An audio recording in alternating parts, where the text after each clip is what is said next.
பழைய சோறு பச்சை மிளகா, பக்கத்து வீட்டு குழம்பு வாசம், இருட்டு மாங்கா தெரு சண்டை, ஏனா இனிக்கும் தெம்மாங்கு பாட்டு,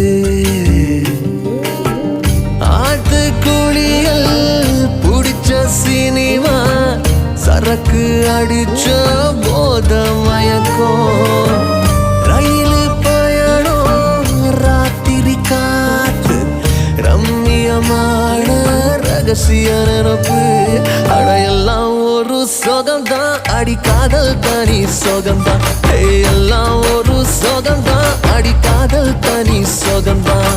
பழைய சோறு பச்சை மிளகா, பக்கத்து வீட்டு குழம்பு வாசம்.